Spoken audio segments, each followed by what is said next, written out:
la vie de famille. Un foyer sur la terre. Un reflet du ciel sur la terre. Merci. Et je voudrais remercier Pasteur, aussi bien que la famille. Et pour cela, je voudrais leur offrir quelque chose de la part de l'Église.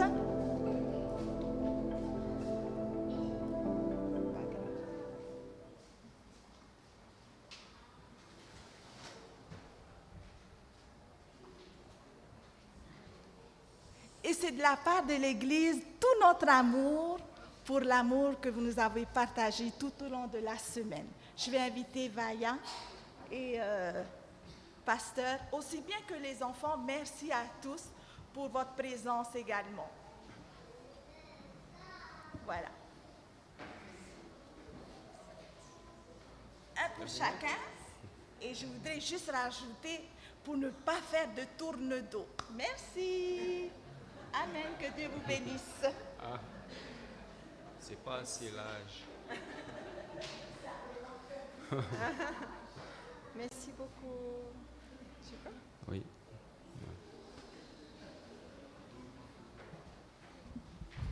Merci pour le cadeau. On n'avait pas assez de coussins. Hein? Je pense que vous savez qu'on avait besoin de coussins. Merci. En tout cas, avec ma femme, il faut au moins 3 coussins. Parce que sinon, elle ne dort pas bien.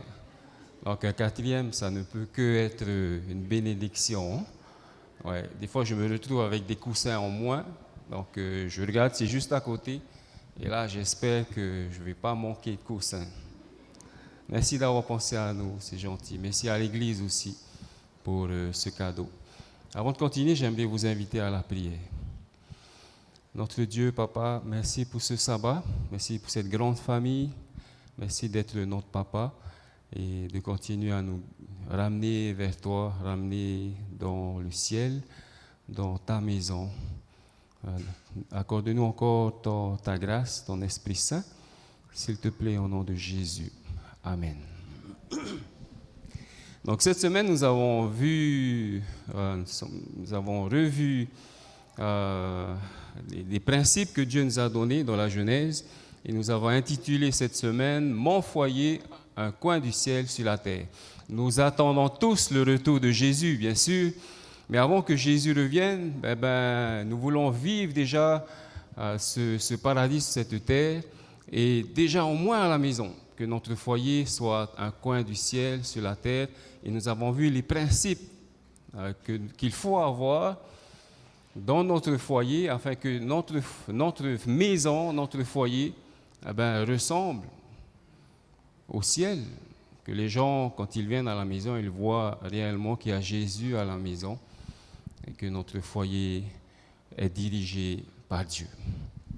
Et notre verset de base tout au long de cette semaine était dans Genèse chapitre 2, le verset 24, et j'aimerais vous inviter, pour ceux qui n'ont pas pu se joindre à nous cette semaine, de lire avec nous ce verset, Genèse 2, 24, 3, 4.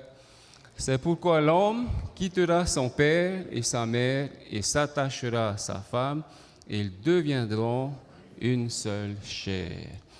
Et tout au long de cette semaine, depuis lundi, nous avons commencé avec ce thème où, désolé pour au moins on voit les mots.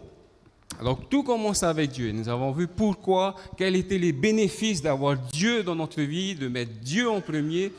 Il y a tellement de bonnes choses du fait qu'on ait Dieu comme notre base, comme notre fondement. C'est comme dans une construction. Je sais qu'il y a des entrepreneurs parmi nous. Donc quand la base est bien posée, le reste suit. Et c'est pareil pour notre vie aussi. Nous avons vu que pour pouvoir quitter notre foyer, il fallait atteindre une certaine maturité. Et John nous avait donné l'exemple du fruit. Quand une mangue a atteint sa maturité, c'est que la mangue a atteint son plein développement. Et c'est pareil pour nous aussi en tant que parents. Nous devons aussi nous développer et développer nos enfants. d'avoir des caractéristiques, d'être ordonné, discipliné, d'être ponctuel, d'être fidèle, tout ce que Dieu a pu faire, d'être tempérant, de savoir gérer aussi, d'avoir des responsabilités, comme Dieu a confié des responsabilités à nos premiers parents. Donc être mature, c'est important. Parce que confier notre enfant, notre fils, notre fille, et pour qu'elle se marie ou qu'il se marie avec une personne qui n'est pas mature, qu'est-ce que vous en pensez? Ce n'est pas une bonne chose. C'est une catastrophe. On n'aimerait pas voir notre fils ou notre fille confié à une personne qui n'a pas atteint son plein potentiel dans le domaine physique, dans le domaine mental, dans le domaine spirituel, dans le domaine des relations sociales. On aimerait que nos enfants soient équipés pour qu'ils puissent faire face aux problèmes de la vie. Et bien sûr, quand on quitte le foyer, nous avons vu, c'est pourquoi l'homme quittera son père et sa mère et s'attachera à sa femme. Donc le but de quitter le foyer, papa et maman, c'est de s'attacher, de devenir un avec sa femme. Et j'aime bien le mot qui nous est donné ici, c'est devenir. C'est-à-dire le jour où nous nous marions, nous ne sommes pas encore un. On le devient. Bon, c'est vrai que quand tout est beau, on est amoureux, il y a les sentiments qui débordent, qui dépassent. Donc on est prêt à tout effacer, les défauts de caractère de l'autre. Mais une fois que ce nuage rose, il passe, et on commence à réaliser les défauts de la personne, et on a plus de mal à supporter les défauts, et alors, c'est là qu'on voit si on est réellement un ou pas. Et c'est là qu'il faut apprendre à devenir une seule chair. Une fois que nous avons fait de Dieu notre base, que nous avons vécu une vie dans notre foyer et nos parents nous ont aidés à nous développer afin que nous soyons mûrs et que nous avons quitté notre foyer et dans l'esprit d'être un avec notre époux, notre épouse, ça ne suffit pas. Il faut veiller et prier. Veiller et prier. Nous avons vu l'exemple d'Adam et Ève qui, malgré l'éducation de Dieu, ils ont failli, ils ont chuté. Et avant-hier soir, nous avons vu comment est-ce que Satan a été fort. Pour ceux qui étaient là, ceux qui n'ont pas pu suivre, je vous invite à revoir la vidéo de jeudi soir, message de jeudi soir, comment est-ce que le diable a séduit Ève. C'est incroyable. Je pense que moi, si j'étais à la place d'Ève, j'aurais été aussi séduit. Tellement la tentation était forte. Et elle a été séduite. Toutes ses convictions concernant la parole de Dieu ont été détruites par ce qu'elle a vu. Et comment est-ce qu'aujourd'hui, Satan, l'ennemi, détruit nos convictions dans sa parole à travers ce que nous voyons? Nous sommes assaillis sur les médias, sur les réseaux sociaux, sur les vidéos, les YouTube, les films. C'est incroyable. Comment est-ce que nous donnons notre temps dans ce qui est mensonger? Des vidéos qui ont été créées, c'est des histoires inventées. Et comme ce que Satan a fait, il a inventé une histoire et Ève et Adam ont cru. Et ils y ont cru de tout leur cœur. Donc il faut veiller et il faut prier. Une fois qu'ils ont chuté, Dieu a dû intervenir. Et ce matin, nous verrons la correction, la manière de Dieu de corriger. Comment est-ce qu'il a corrigé Adam et Ève et comment est-ce qu'il s'y est pris?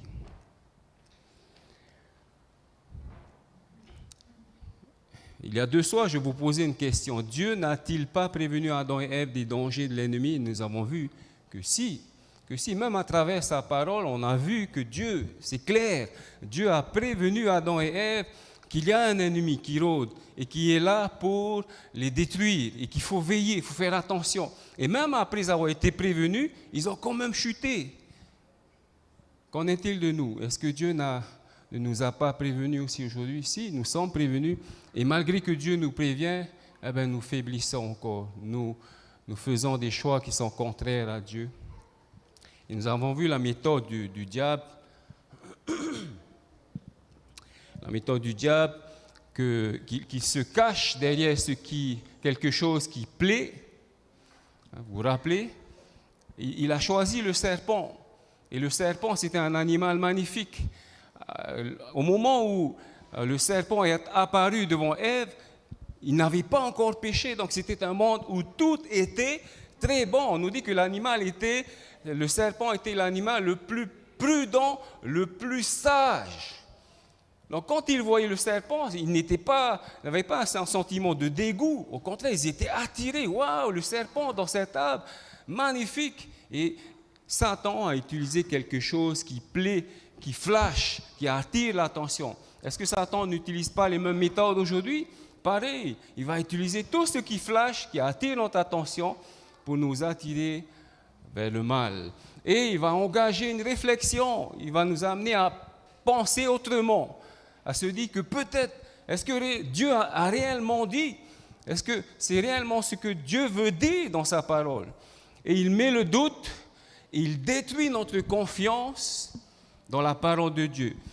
Vous vous rappelez quand dans Genèse chapitre 3, on nous dit qu'elle a vu que le fruit était bon à manger, agréable à la vue et utile pour ouvrir l'intelligence. Imaginez que vous arrivez à identifier toutes ces choses sans goûter au fruit, rien qu'en voyant. Et nous avons vu, c'est parce que le serpent mangeait du fruit. Et donc elle a vu, en voyant le serpent, elle a dit, waouh, c'est bon à manger. C'est agréable à la vue et en plus, ça ouvre l'esprit parce que le serpent que je voyais auparavant, qui rampait, enfin qu'il volait, et maintenant il parle. Apparemment, manger de ce fruit-là, ça développe. On devient quelqu'un de meilleur.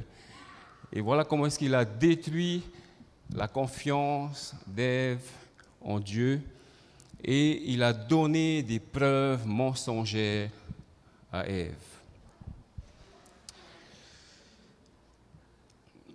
La correction de Dieu, la manière de Dieu. Dieu, avant de corriger, il prévient toujours, comme il a prévenu Adam et Ève. D'ailleurs, c'est Ève même qui le dit. Dans Genèse chapitre 3, le verset 2 et 3, lisons ensemble. La femme répondit au serpent, « Nous mangeons du fruit des arbres du jardin. Mais quant au fruit de l'arbre qui est au milieu du jardin, Dieu a dit, vous n'en mangerez point et vous n'y toucherez point de peur que vous ne mouriez. » Donc, Dieu a bien posé les bases. OK. Les enfants, Adam et Ève, ce sont les enfants de Dieu.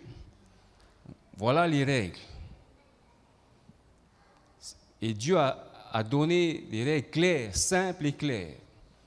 Manger de tout, sauf de ça. Quel est le principe que nous devons apprendre ici en tant que parents? C'est de poser aussi des bases claires à la maison, de mettre des règles à la maison. Il y a des règles, on doit avoir des règles. Si nous voulons être des enfants de Dieu, nous devons poser des règles claires. Est-ce que Dieu a simplement donné les règles? Non, il a aussi donné la conséquence. Il a dit, si vous transgressez cette règle, voilà la conséquence. Et c'est pareil pour nous aussi en tant que parents. On ne le faisait pas, avant on ne le faisait pas, mais quand on a appris ce principe, on a commencé à établir ce genre de règles. Mais vous savez, on est faible, on pense que aimer nos enfants, c'est les laisser faire. Mais ici, Dieu il dit, ok, voilà la règle, si tu transgresses cette règle, voilà la correction qui va avec, voilà la punition qui va avec. Donc, ce qu'on a fait avec ma femme et avec les enfants, on a discuté avec eux. Les enfants, on a besoin de mettre des règles à la maison. Donc, on a mis des règles et on dit, que pensez-vous des corrections, des punitions qu'on pourrait mettre? Alors, c'est eux-mêmes qui nous disent. Alors, la liste de corrections, c'était quoi? Plus d'Internet, plus de iPad, plus de téléphone, même payer 500 francs, si c'est ça aussi, me semble, payer 500 francs. Bon, ça, c'est eux qui ont mis ça. Donc on a marqué tout ça. Et quand il y avait... Et on voyait, hein, parce qu'ils ne veulent pas perdre 500 francs, hein. Ils ne veulent pas qu'on les prive d'Internet. Et quand on a mis ça en place, eh ben, tout le monde était conscient, les parents en tant que parents et en tant qu'enfants aussi, que dès qu'on transgresse un règlement, eh ben, il y a une conséquence.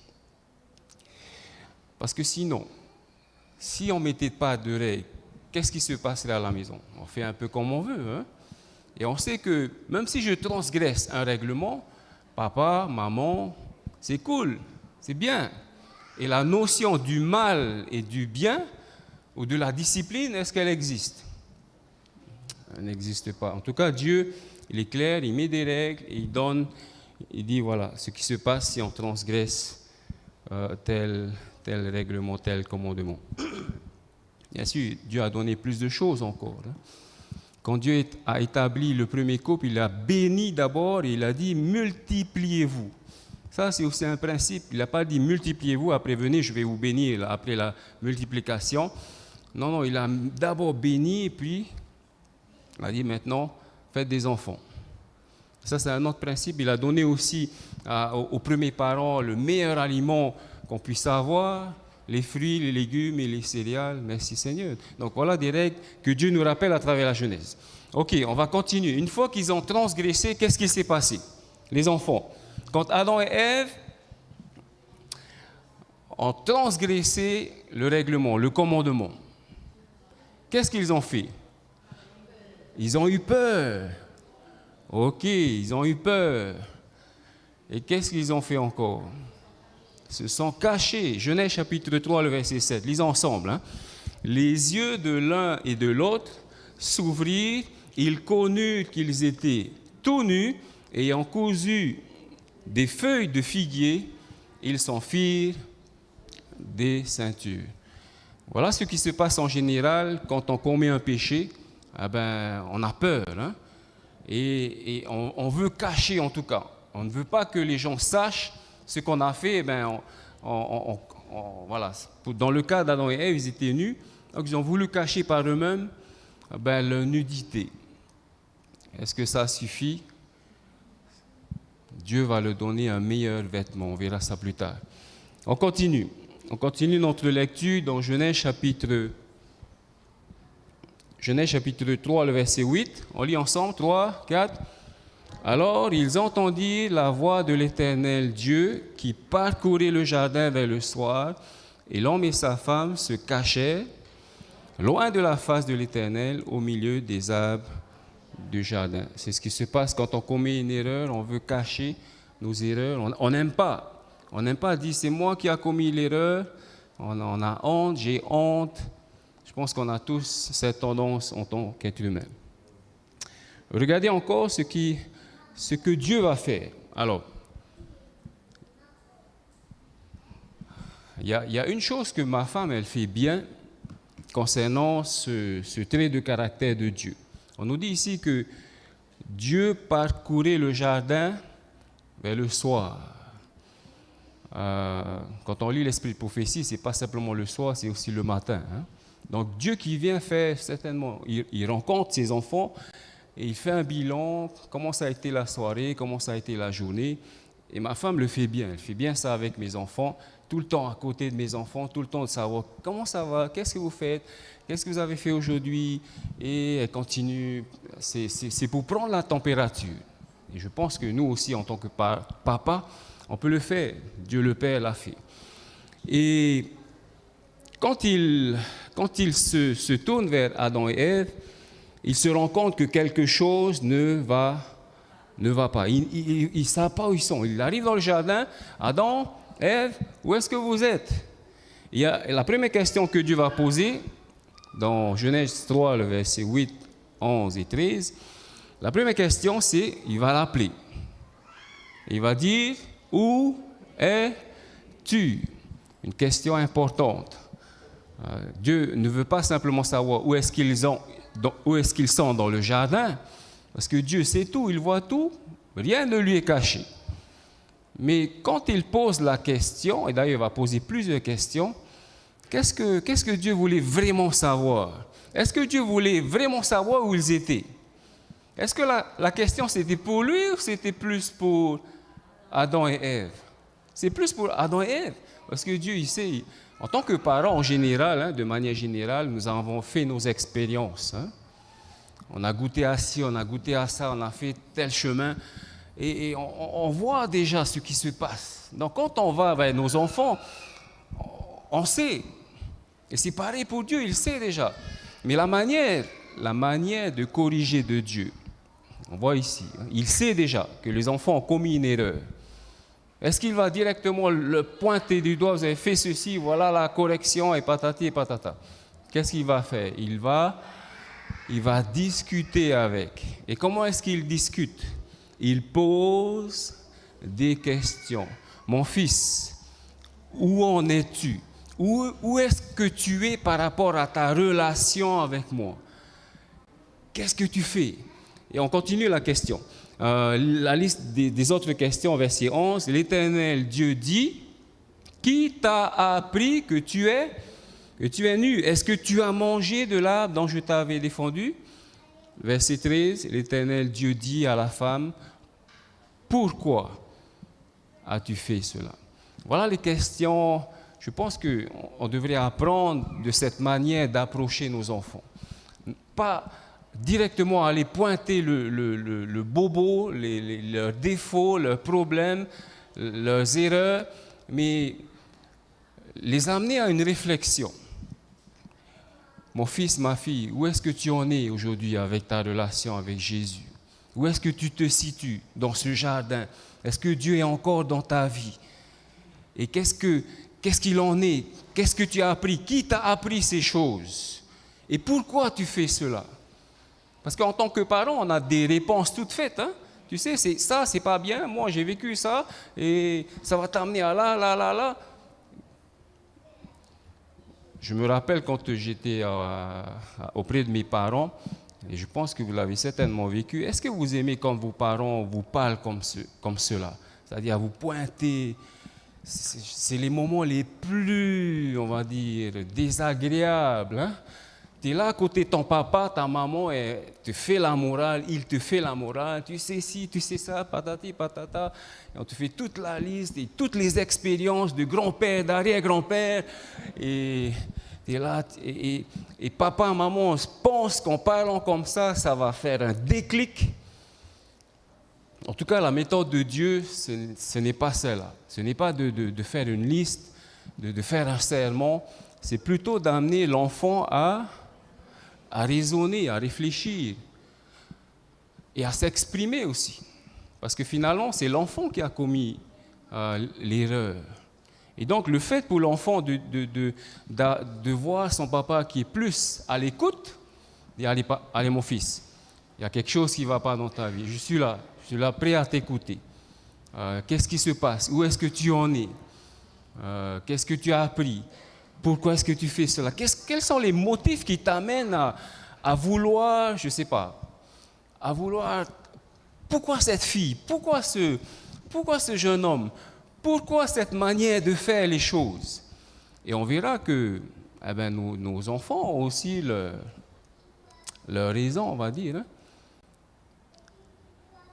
Et est-ce que Dieu a dit quelque chose après?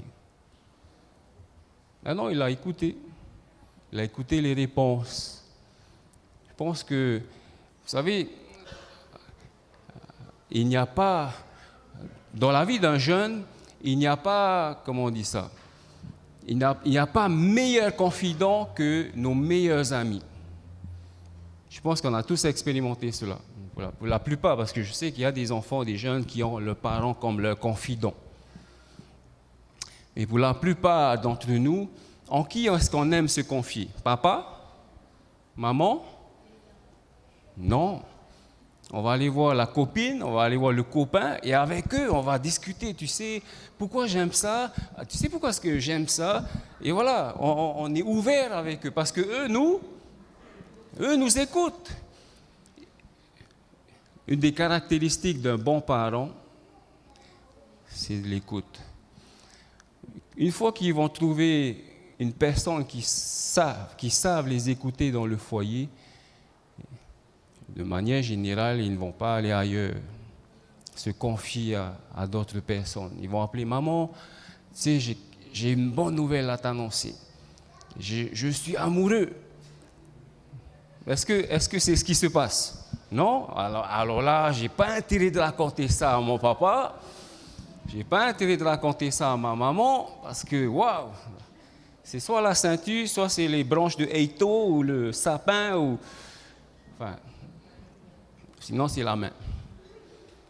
Donc, c'est apprendre, et je parle pour moi, hein, je dis encore, ma femme, elle est plus dans ce genre de parents, à l'écoute, et il faut que je travaille dessus aussi.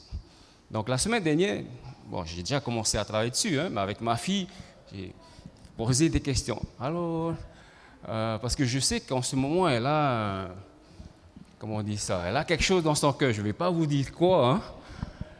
C'est pas une personne, c'est quelque chose. Et on la voit, elle est à fond dedans. On se dit, waouh, il faut vraiment qu'on aille l'aider. C'est un péché. C'est quelque chose qu'elle a besoin d'aide. Donc je vais vers elle, je dis, ma fille, ça va? Oui, ça va, papa. Qu'est-ce que tu penses de ça? Ah? Après, elle me dit sa pensée. Et je continue dans la discussion en posant des questions, sans intervenir de dire, écoute, ma fille, tu sais, c'est pas bien ça, blabla. Et je fais tout mon sermon. Donc, être à l'écoute, poser des questions. Gagner le cœur de quelqu'un, ça ne se fait pas en un jour, hein. Ça prend du temps. Et c'est pareil avec nos enfants. Il faut prendre le temps de s'asseoir, écouter, discuter, savoir se taire, même quand on sait. On a la réponse en tant que parent. On peut sortir les 28 doctrines et dire, ma fille, tiens, prends ça. Hein. Non, ce n'est pas la manière de Dieu, c'est être à l'écoute et essayer de comprendre nos enfants ou notre mari. On peut appliquer ça aussi dans le couple. Hein. Pareil aussi. Continue le verset 10, 12, 13. Regardons ce qui s'est passé au niveau de Adam et Ève. Verset 10, il répondit, j'ai entendu ta voix dans le jardin, j'ai eu peur parce que je suis nu et je me suis caché. Verset 12, la femme répondit, l'homme répondit plutôt, la femme que tu as mise auprès de moi m'a donné de là, j'en ai mangé. Là, c'est les conséquences du péché. Hein. La femme qui dit, non, c'est le serpent. Le serpent m'a séduite et j'en ai mangé. Voilà ce qui se passe quand on commence. On ne veut pas prendre la responsabilité. On ne veut pas se dire, bon, ok, j'ai commis une erreur. On veut toujours ramener la faute sur quelque chose ou sur quelqu'un. Alors, continue. Versets 14, 16, 17. Là, Dieu va donner maintenant la punition. Chacun va ramasser sa correction, on va dire, hein, sa punition. Verset 14, l'Éternel Dieu dit au serpent, il va commencer avec le serpent, puisque tu as fait cela, tu seras maudit entre tout le bétail, entre tous les animaux des champs, tu marcheras sur le ventre. Quand on dit tu marcheras, c'est qu'avant, il ne marchait pas sur le ventre. Ça veut dire qu'avant, il avait un état qui était différent. Bon, nous avons l'esprit de prophétie qui nous explique que le serpent volait, qu'il avait un bel aspect. Mais quand on lit ça, on se dit, waouh, hey, d'habitude, le serpent, il rampe. Hein? Mais là, on nous dit, tu marcheras sur ton ventre. Parce qu'avant, le serpent, il ne rampait pas sur son ventre. Il avait un autre état. Et tu mangeras de la poussière, parce que quand tu es en bas, c'est difficile d'éviter la poussière. Hein? Tu es en plein dedans. Hein? Et pour la femme, j'augmenterai la souffrance de tes grossesses. Tu enfanteras avec douleur. Tes désirs se porteront vers ton mari et il dominera sur toi. Voilà la conséquence pour la femme. Mais j'aimerais dire quand même quelque chose pour les femmes. Depuis qu'on s'est mariés et que ma femme a eu des enfants, je me suis dit, Seigneur, merci Seigneur pour les mamans. Parce que quand je vois les 9 mois, hein, bon, un peu moins parce qu'il y en a qui accouchent avant, porter le bébé Et après, il faut faire les visites. Après, les quelques semaines avant l'accouchement, combien de fois on est allé à l'hôpital? C'est ça, non, c'est pas ça, on rentre. C'est presque, non, on va. C'était, ah là là. Alors, bon, c'était pas moi qui portais l'enfant, mais je me disais, c'est fatigant, hein. Et après, c'est pas fini. Le jour J, il y a les seringues qui sont passés par là. Moi, il me suffit d'une seringue pour tomber dans les pommes. Et donc, voilà. Et après l'accouchement qui arrive, j'ai assisté à 3 accouchements. Et là, je dis, Seigneur, merci de ce que je sois un homme. Je vous assure, j'ai réellement dit ça à Dieu. Certainement que Dieu a vu que non, lui, il ne va pas tenir le coup. On va le mettre homme. C'est mieux. Il est plus fort en tant qu'homme qu'en tant que femme. Et il suffit que je vois une goutte de mon sang, je vous assure, ne montrez pas ça, vous n'allez plus me voir pendant quelques minutes. En tout cas, voilà la conséquence pour la femme. Verset 17 pour l'homme. Puisque tu as écouté la voix de ta femme, tu as mangé de l'arbre au sujet duquel je t'avais donné cet ordre, tu n'en mangeras pas. Sol sera maudit à cause de toi, à cause de l'homme. Quand on plante aujourd'hui, ça ne pousse pas comme avant. Et pire encore aujourd'hui, hein, avec tous les dégâts qu'on crée dans le sol, ça pousse encore moins. Il faut acheter le terreau, il faut mettre une serre, il faut protéger il faut mettre plein de produits. Tout ça parce que l'homme a transgressé la loi. Et puis Dieu va donner la solution. Bon, il y avait des feuilles hein, que le couple s'est couvert. Dieu va dire, l'Éternel Dieu fit à Adam et à sa femme des habits de peau et les ont revêtis. Donc voilà un peu ce qui se passe quand on voit la manière de corriger de Dieu. D'abord, il commence par l'instruction. Il donne des instructions. Il dit les enfants, ok, avant d'aller jouer, écoutez bien un peu. Hein? Voilà les règles. Voilà la règle. Si vous transgressez la règle, il a dit à Adam, vous mourrez. C'est clair. Et puis, matin et soir, Dieu, il va faire un bilan auprès de ses enfants. Les enfants, est-ce que c'est une fois par semaine? Non, tous les jours.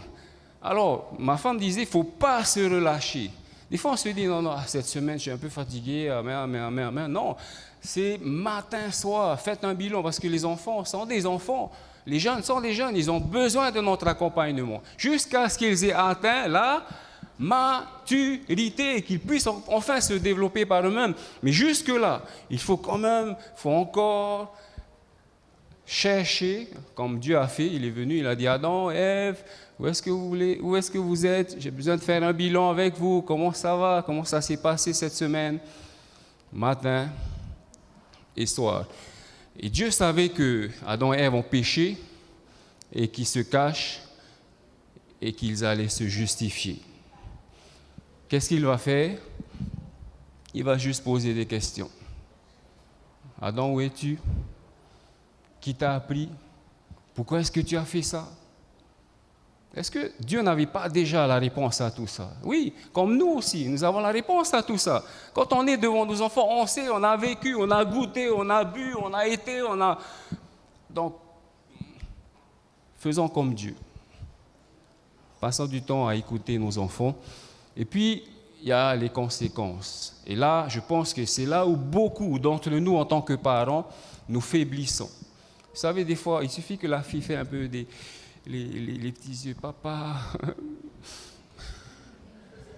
Ok, alors, hein? C'est prochaine fois, hein? Est-ce que Dieu a dit à Adam, prochaine fois, ne refaites plus ça? Il a donné les instructions, ils ont transgressé, ça casse, c'est pas ça passe ou ça casse, ça a cassé. Hein? Et c'est là, et c'est ce qui nous montre que devant Dieu, un péché, c'est un péché. Et j'aimerais, je parle à moi-même ce matin, souvent on aime bien prendre le péché à la légère. Non, ça va, hein? Fais quand même.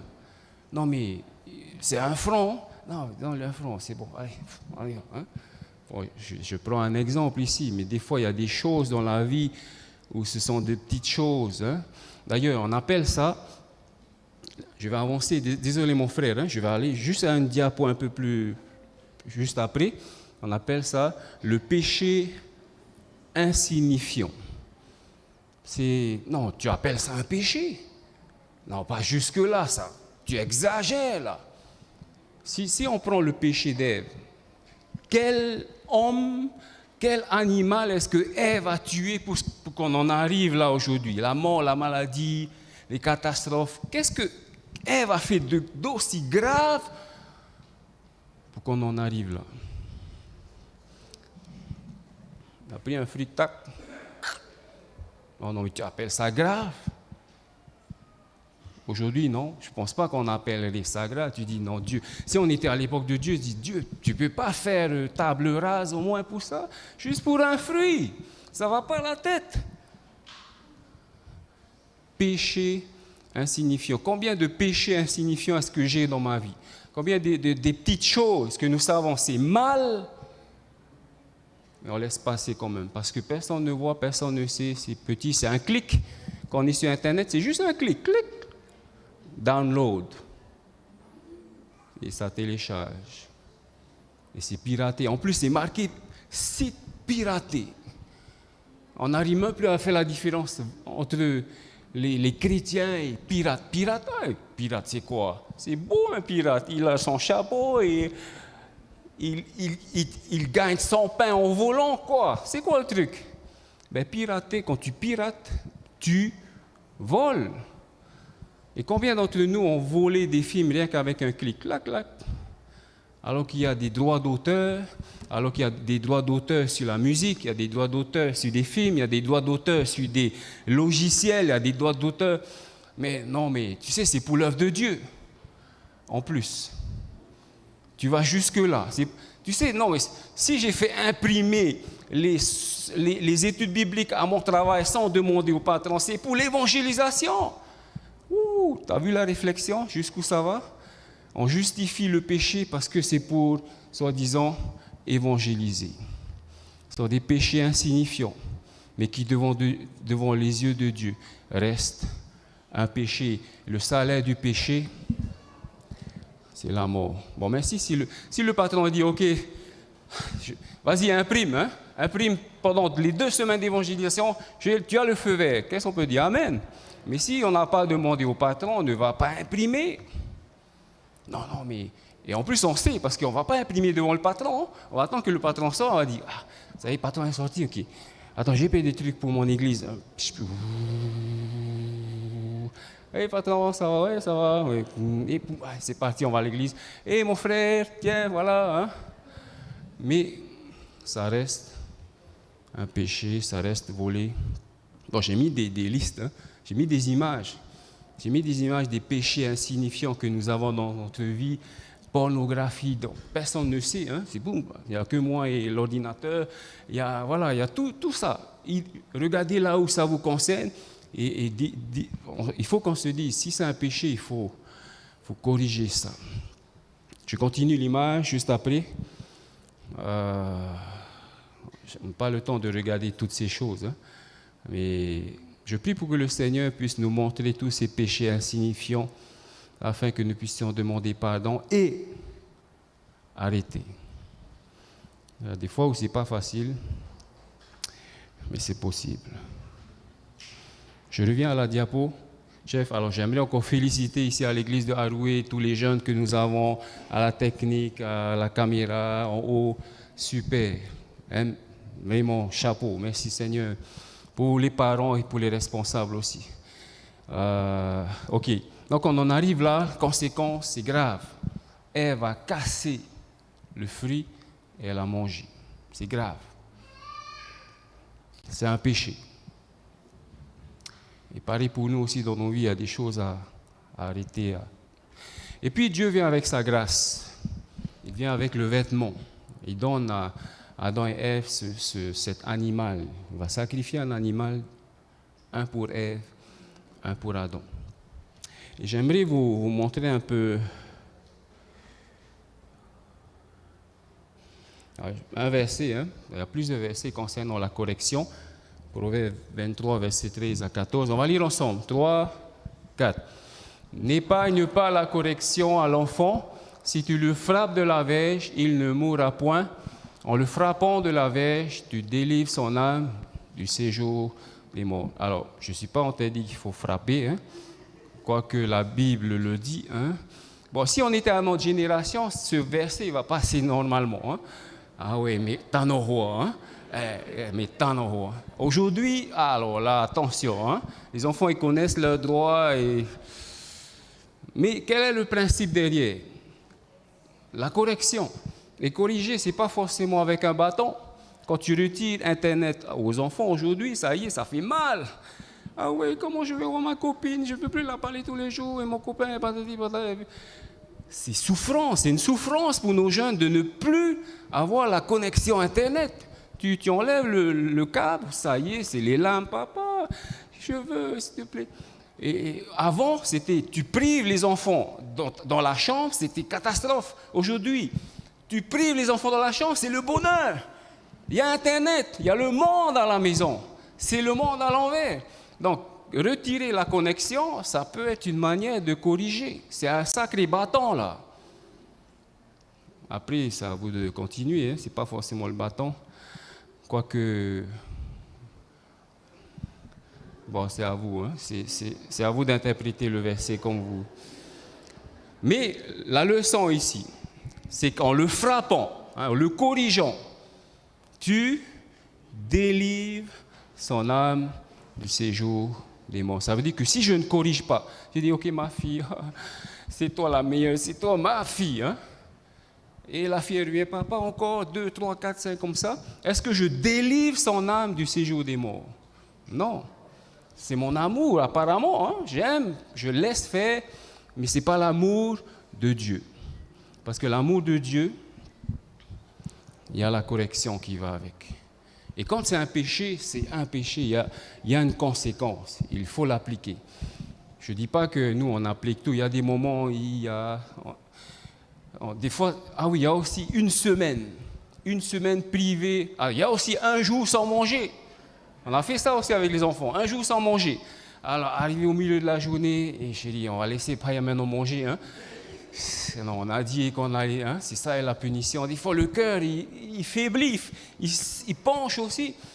Est-ce que Dieu aurait pu dire ça aussi? Et Fils, hein, Dieu avec le Père, le Fils, Saint-Esprit, et Fils, viens un peu.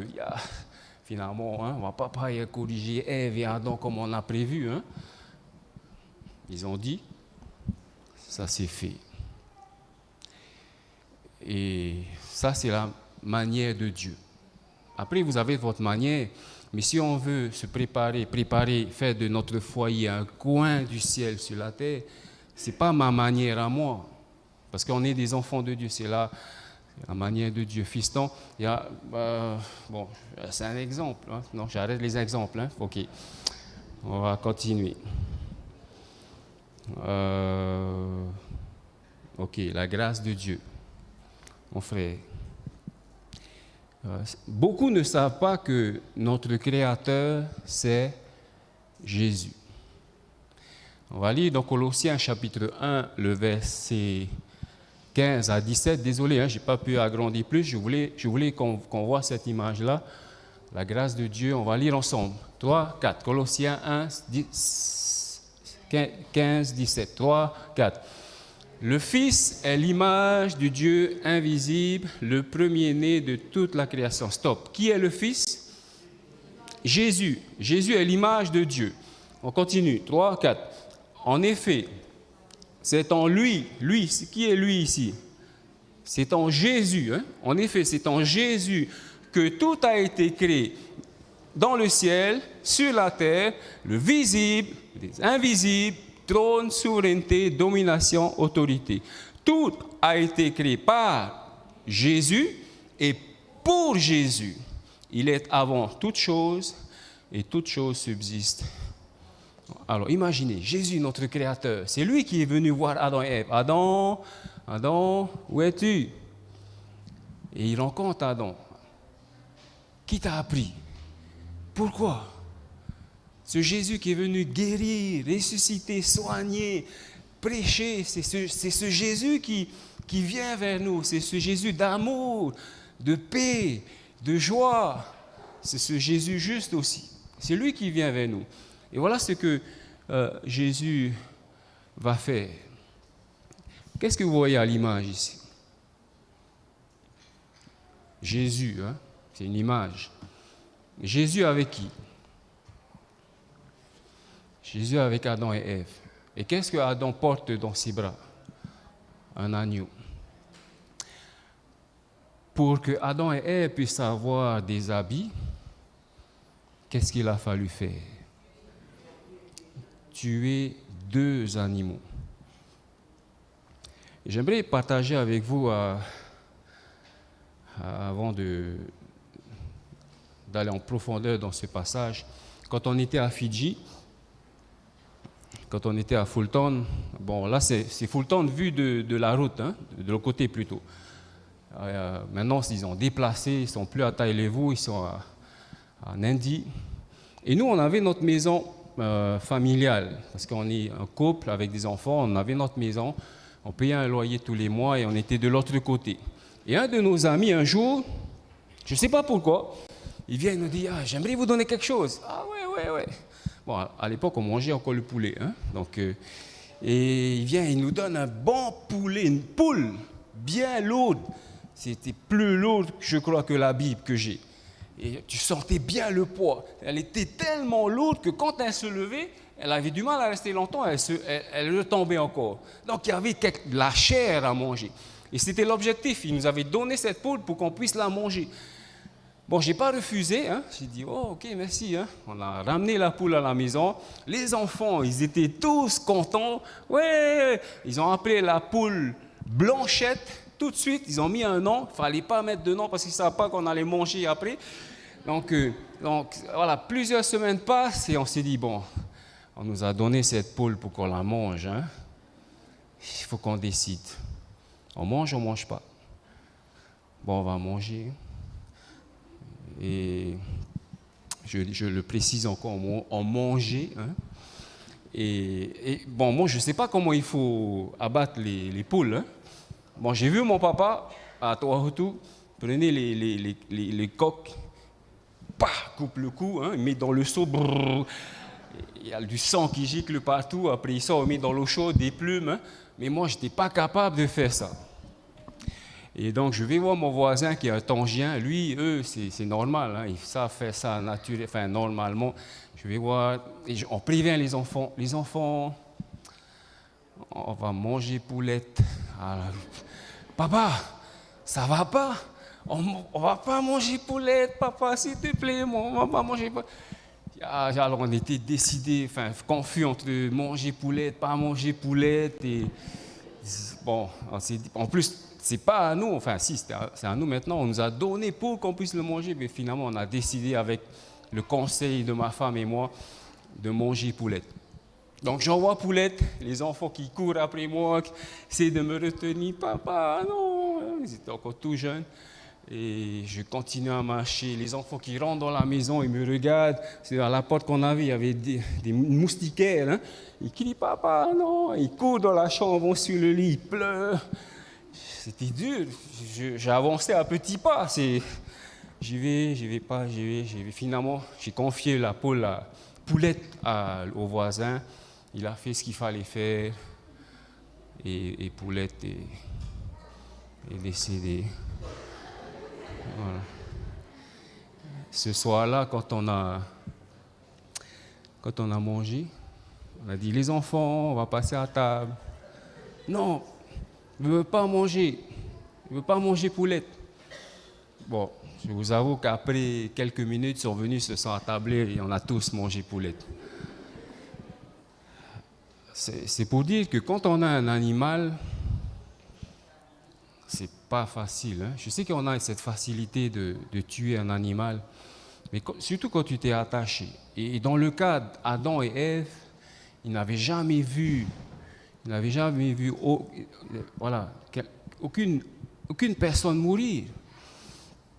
Et J'aimerais vous inviter à lire dans Lévitique chapitre 1, le verset 4 à 6. Lévitique chapitre 1, le verset 4 à 6. Lisons ensemble. Il posera sa main sur la tête de l'Holocauste. On s'arrête là. C'est-à-dire qu'au moment où une personne avait péché au temps d'Israël, il vient avec un animal. Et cette personne a gardé avec lui cet animal pendant 14 jours. Donc quand tu as un animal avec toi pendant 14 jours, tu t'attaches.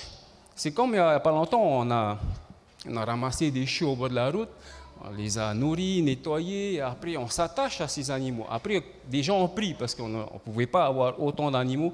Après, on s'est dit, Blanco est parti, hein, Noisette est parti, enfin il y a des noms, hein, on s'attache. Et pareil, à l'époque, la personne avait un animal avec lui pendant 14 jours, et après il se présente au sanctuaire. Au sanctuaire, il pose sa main, on nous dit ici, hein, posera sa main sur la tête de l'Holocauste, c'est-à-dire de l'animal, qui sera accepté de l'Éternel pour servir d'expiation, c'est-à-dire pour que les péchés soient pardonnés. Et on continue. Il égorgera le veau. Bon, pour lui, c'était un veau, ça pouvait être différents animaux selon la richesse de la personne, hein, mais pour lui, c'était un veau devant l'Éternel, et les prêtres, les descendants d'Aaron, offriront le sang et le verseront sur tout le pourtour de l'autel qui est à l'entrée de la tente d'assignation. Je vous assure, si moi j'avais fait ça, je crois que on m'aurait déjà envoyé en urgence. Hein. Couper, prendre le sang, renverser, c'est waouh. Bon, c'est pas facile. Pour nous aujourd'hui, on dit Seigneur, pardonne-moi mes péchés, amen. Hein. Mais on ne se rend pas compte du processus, du sacrifice que Jésus a dû passer pour en arriver là. Et là, à l'époque, il voyait. Donc, quand tu commets un péché, tu tues un animal, après tu réfléchis, hein, tu te dis, waouh, je réfléchis à 2 fois maintenant avant de commettre une erreur. Et on continue ici, il enlèvera la peau. Ça ne suffit pas de dégorger, ça ne suffit pas de mettre du sang un peu partout, ça ne suffit pas. Maintenant, il faut arracher la peau. Quand j'avais commencé au début du ministère, hein, le discipulat à la mission, j'ai discuté avec des secrétaires et on voulait faire au Pic Vert une communion service. Service de communion, pardon. Un service de communion. Et je disais, et si on achetait un agneau et qu'on suivait ça? Elle m'a dit, ça va pas à ta tête? C'était fou, quoi. Si tu fais ça, moi, je viens pas. Hein. Vous voyez un peu? Aujourd'hui, c'est vu comme fou. Tu fais ça, tu te dis, mais ça va pas dans la tête de sacrifier des animaux à chaque fois qu'il y a des péchés? Et c'est ce qui se passait. Pour représenter la laideur du péché, de ce qui allait arriver sur Jésus, voilà ce que Jésus a permis. Il enlèvera la peau. On comprend maintenant d'où vient le vêtement d'Adam et Ève, parce que Adam et Ève ont égorgé, ils ont retiré le sang, ils ont eux-mêmes retiré la peau de l'animal. Ils se disent, merci Seigneur.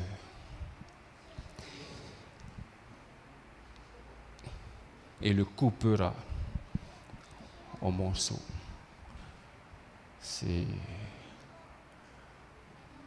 Imaginez maintenant que vous faites ça à Jésus.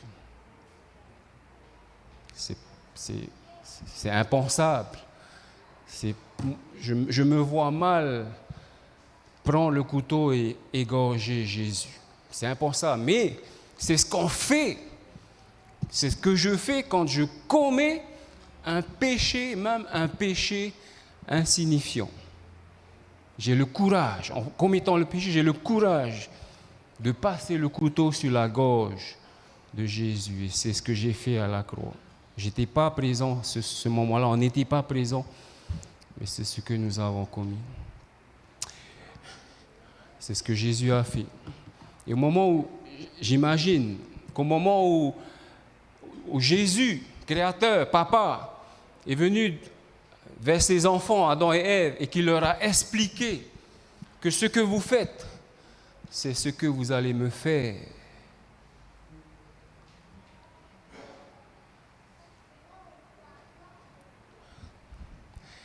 C'est comme si je disais à mes enfants, ce que vous faites là, c'est ce que vous allez me faire.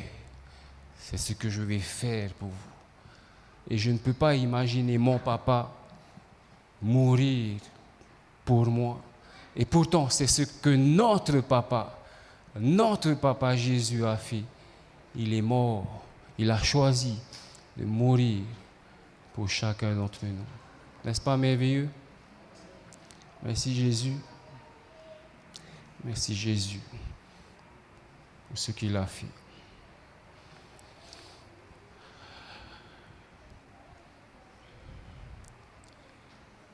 Mon frère, je termine avec cette diapo. C'est la première, une des premières.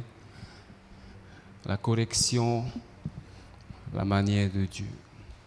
Quand on comprend comment Dieu corrige les choses, on est amené aussi à être des parents comme Jésus. C'est-à-dire que oui, on est amour, mais oui aussi on est justice. C'est-à-dire que quand il y a un péché qui est commis, il doit y avoir correction. Et c'est là le défi pour chacun d'entre nous, c'est d'appliquer tout ça dans nos vies. Et je remercie le Seigneur pour son exemple et pour son amour pour chacun d'entre nous. Que Dieu continue de nous diriger et que nous puissions ressembler de plus en plus à notre Seigneur Jésus, à notre Papa, et à retourner dans la Genèse afin de comprendre comment est-ce que Papa Jésus a dirigé le premier foyer. Le jour où nous comprendrons la manière de faire de Jésus, c'est alors, mon frère, que nous ferons de notre foyer un coin du ciel sur la terre. Amen.